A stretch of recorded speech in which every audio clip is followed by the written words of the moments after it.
Cette volonté de renforcer la démocratie et de rétablir le dialogue avec la population. Le président de la République et président à l'exercice de l'Union africaine, Félix-Antoine Tshisekedi Tshilombo, a participé par visioconférence au sommet sur la démocratie organisé par le président américain Joe Biden. Prenant la parole, le chef de l'État Félix Tshisekedi a rassuré à son auditoire de la tenue des élections en 2023 en RDC. Je m'engage à organiser les élections dans les délais constitutionnels. À ce propos, la mise en place récente d'une nouvelle équipe pour diriger la Commission électorale nationale indépendante, CENI en sigle, rentre dans le cadre de mes efforts pour préparer un processus électoral crédible, transparent, juste et libre. S'agissant de la lutte contre la corruption, Félix Tshisekedi a fait le point sur la situation dans son pays. Je ne pouvais, à mon accession au pouvoir, m'imaginer le degré de corruption qui rongeait mon pays. Afin de répondre à ce fléau et en vue de dégager les moyens nécessaires pour le développement économique et social de nos populations, j'ai engagé une lutte sans merci contre cette gangrène. Le renforcement de l'Inspection générale des finances, IGF, et la lutte qu'elle a à mener sans désemparer contre les réseaux mafieux bien installés en République démocratique du Congo, ont permis à l'État de commencer à engranger des dividendes de la lutte anticorruption qui contribuent à l'assainissement de nos finances publiques. Votre droit, votre défi, dites non à la corruption. C'est le thème retenu pour la Journée internationale contre la corruption, occasion pour le président Tshisekedi d'annoncer de nouvelles réformes. Il s'agit de renforcement de l'autonomisation de l'Agence nationale de lutte contre la corruption, le renforcement de la Cour des comptes et de tribunaux, la réforme anticorruption et l'orthodoxie dans la gestion transparente de ressources publiques et dans l'exécution du budget de l'État. Après avoir représenté le président de la République, Félix-Antoine Tshisekedi Tshilombo, à la fête nationale marquant le 60e anniversaire de l'accession de la Tanzanie à la souveraineté nationale, le Premier ministre Jean-Michel Sama Lukonde a regagné Kinshasa, la capitale, le même jeudi 9 décembre 2021 dans la soirée. Se confiant à la presse à son retour, le chef du gouvernement s'est dit satisfait d'avoir transmis le message de félicitations, d'encouragement, de développement et de paix émanant du président de la République et président en exercice de l'Union africaine, Félix-Antoine Tshisekedi Tshilombo, à son homologue tanzanien. Tout d'abord, je suis allé répondre à une demande de son Excellence, Monsieur le Président de la République, chef de l'État, au soutien à apporter à la République sœur de la Tanzanie. Et à l'occasion de cette 60e anniversaire de l'indépendance, nous avons été pour leur apporter ce message du chef de l'État en tant que président de l'Union africaine qui est toujours à côté de tous les pays membres et le cas précis ici, la Tanzanie. Et donc nous avons apporté à son homologue, la présidente Samia, ces messages d'encouragement et de félicitations dans la marche depuis l'indépendance, depuis ses 60 ans d'indépendance. Rappelons que la Tanzanie est une république fédérale née le 26 avril 1964 de la fusion du Tanganyika et de Zanzibar, qui avaient accédé à l'indépendance respectivement le 9 décembre 1961 et le 10 décembre 1963, après la colonisation allemande britannique. Reçu par le deuxième vice-président de l'Assemblée nationale, cette délégation des femmes du service civil pour la paix, conduite par Madame Odile Boulaboula, est venue solliciter l'accompagnement, l'engagement, mais aussi l'implication de la représentation nationale pour l'instauration de la culture de la paix au sein de la jeunesse, dans les écoles, tout comme dans les universités. Composée de 17 organisations de la société civile, cette structure qui travaille, entre autres, pour l'entrepreneuriat des jeunes, veut voir, grâce à l'implication de l'Assemblée nationale, l'éducation à la paix faire partie partie du curriculum éducatif dans les écoles et universités. Au cours de cet échange, les questions liées à l'entrepreneuriat de jeunes étaient également évoquées. Nous sommes arrivés ici à l'Assemblée nationale pour voir l'honorable président de l'Assemblée nationale pour des questions liées à l'entrepreneuriat des jeunes suite aux violences multiples qui sont observées dans notre pays et où les jeunes sont utilisés par les adultes dans cette violence parce que les jeunes sont constamment manipulés et ils agissent parce qu'ils n'ont pas d'emploi, ils se font recruter dans les groupes armés, ils s'évertuent dans la criminalité urbaine et ça ne fait pas avancer les pays, plutôt ça endeuille le pays. Si vous pouvez voir ce qui se passe à l'Est, ce sont les jeunes qui sont vraiment dans l'activisme des groupes armés. Ça, c'était la première question. Mais la deuxième question, c'était aussi de faire un plaidoyer auprès de l'Assemblée nationale pour la question du leadership féminin. Nous voulons que les femmes puissent participer aux instances de prise de décision, qu'elles prennent des responsabilités, qu'elles défendent également les droits. Il y a beaucoup de violences qui sont basées sur les genres et les femmes sont toujours un peu rejetées, mises à l'écart. Et nous voulons qu'elles puissent aussi donner leur participation active au développement de notre pays. La dernière question qui a été évoquée, c'était la question de l'éducation à la paix. Comme vous l'avez senti, nous travaillons pour une cohésion sociale effective en RDC, pour que les gens puissent se développer avec des cultures favorables à la paix. Mais nous avons vu qu'au niveau scolaire, l'éducation à la paix n'a pas beaucoup évolué dans le cadre d'être mis dans l'enseignement, que cela soit au niveau maternel, primaire, secondaire, mais aussi universitaire. Notre plaidoyer était que cela soit inséré dans les programmes, qu'il y ait des réformes qui soient faites afin que l'éducation à la paix soit insérée dans les programmes globaux de l'enseignement en RDC pour que nous ayons un nouveau type d'homme épris à la paix. Espérons que ce plaidoyer trouvera gain de cause auprès de l'Assemblée nationale. C'est en marge de l'inscription de la rumba congolaise du 13 au 18 décembre à Paris au rang du patrimoine culturel immatériel de l'UNESCO que le ministre de la Communication et Médias, Patrick Muyaya, et sa collègue de la Culture, Art et Patrimoine étaient face à la presse jeudi 9 décembre 2021.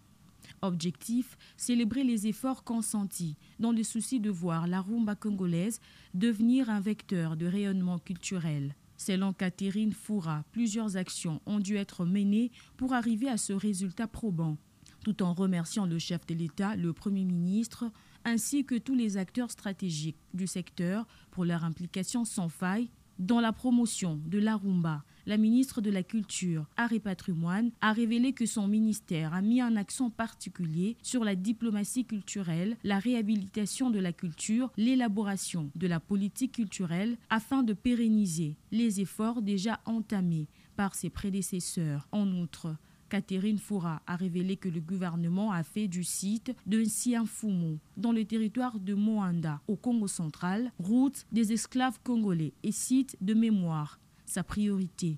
Et pour sa part, le ministre Patrick Muyaya a révélé que la rumba ayant joué un rôle de premier plan dans l'humanité est un héritage de l'histoire de la musique du monde. Il a également rappelé que la collaboration entre son ministère et ceux de la culture, art et patrimoine et du tourisme dans le but de promouvoir la culture du pays qui rentre dans les cadres du changement de narratif. Cette reconnaissance de l'UNESCO prouve que la rumba congolaise continue d'écrire son histoire à travers ses figures de proue. Elle met sur un piédestal en dépit de l'adversité d'autres nouveaux styles, un vrai patrimoine qui restera à jamais gravé dans l'histoire.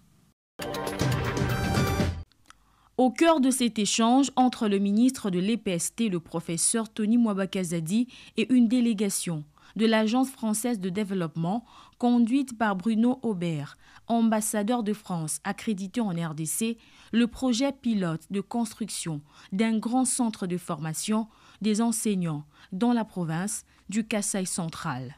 Selon le DG de l'AFD, Il s'agit d'un nouveau programme sur la formation de maîtres intitulé Molakisi Telema, dont le protocole d'accord a été signé mardi à la Cité de l'Union africaine entre la RDC et la France, en présence du chef de l'État Félix-Antoine Tshisekedi. À travers ce projet, la France veut appuyer les efforts du gouvernement congolais sur la qualité de l'enseignement dans le cadre de la coopération bilatérale entre les deux pays dans le domaine de l'éducation.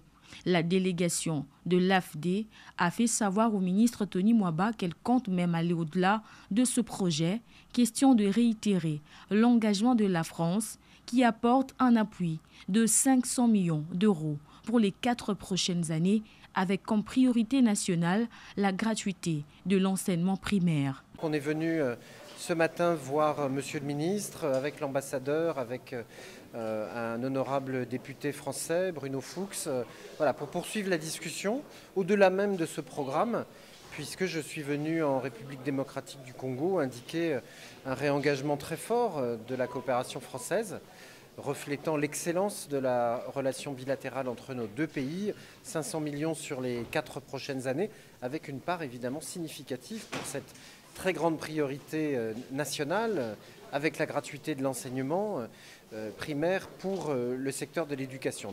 Alors on va, je crois, très bientôt poser la première pierre autour du ministre dans le Congo central pour poser la première pierre du projet et donc passer le signal très concret aux populations de l'équipement qui va être financé avec terrain de sport, avec les différents outils qui vont permettre aux maîtres de se former de telle sorte qu'ils puissent ensuite diffuser leurs compétences.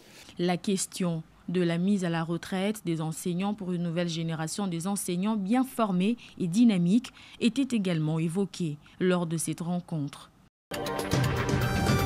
D'après le docteur Jean-Jacques Mouyembe, coordonnateur de la riposte contre la pandémie à Covid-19 en République démocratique du Congo, au regard de la montée des cas de contamination dus au coronavirus enregistrés en RDC, il y a lieu de confirmer que le pays traverse sa 4e vague de Covid-19. Nous pensons que nous sommes en pleine 4e vague parce que le nombre de cas ne fait qu'augmenter au jour le jour et nous avons atteint à peu près ce qui s'est passé au début de la 3e vague avec plus de 200 cas en moyenne par jour.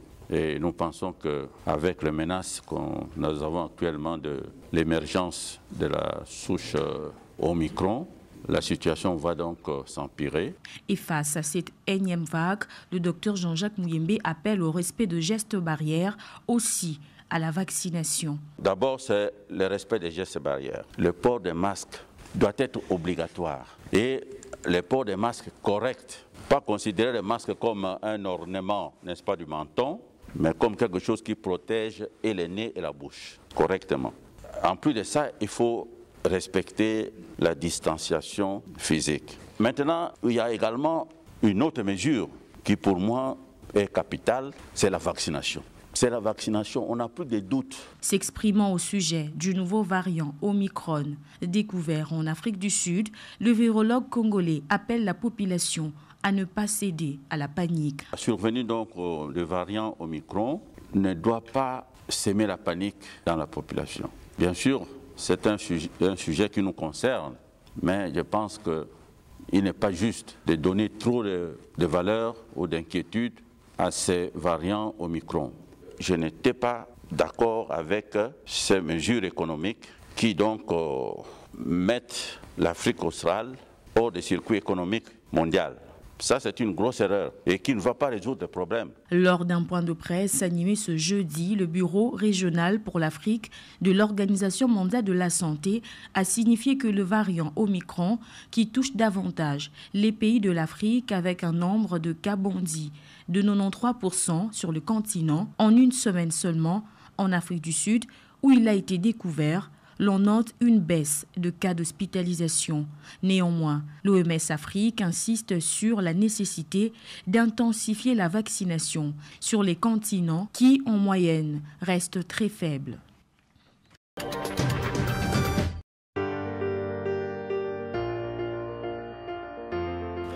La corruption touche beaucoup de secteurs de la vie nationale. Elle est un fléau à combattre à tout prix. C'est dans ce cadre que l'humanité célèbre, le 9 décembre de chaque année, la Journée internationale des luttes contre la corruption, placée cette année 2021 sous le thème « Votre droit, votre défi ». L'objectif poursuivi est celui de sensibiliser le monde à connaître le rôle de la Convention en matière de lutte et prévention contre la corruption. Et en marge de cette journée, l'Agence de prévention et de lutte contre la corruption, APLC, a lancé une campagne de sensibilisation dénommée « Ça, c'est de la corruption, je dis non », en vue de renforcer l'intégrité et fédérer l'opinion autour des questions anti-corruption. Cette action d'utilité publique se décline en 3 volets, dont un spot TV pour informer, prévenir et susciter un intérêt en ce qui concerne la lutte contre la corruption. À travers cette initiative, l'APLC veut aider la population à prendre connaissance de cette journée, prévenir la corruption, aussi interpeller les cibles et susciter des changements profonds dans le chef de celle-ci afin d'instaurer une nouvelle culture, celle de l'intégrité. Il convient de signaler que le président de la République, Félix-Antoine Tshisekedi, a fait de la lutte contre la corruption son cheval de bataille, d'où la mise en place par la présidence de la République des agences de lutte contre ce fléau, dont l'APLC, aussi l'Inspection générale des finances. Rappelons tout de même que la corruption réduit l'efficacité et la qualité de services publics. Elle contribue à maintenir les populations les plus vulnérables dans la spirale de la pauvreté, à renforcer les inégalités et accentuer les fragilités sociales.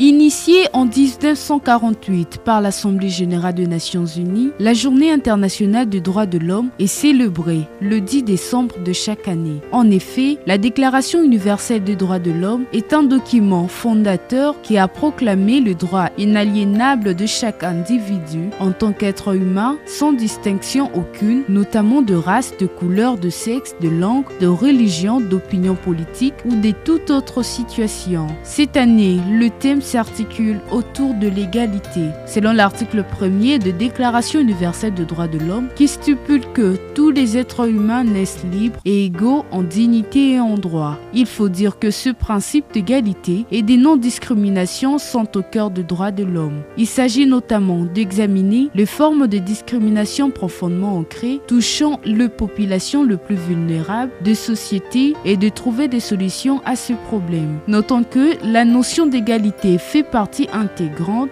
du programme 2030 et de l'approche des Nations Unies définie dans le document du cadre commun pour ne laisser personne de côté.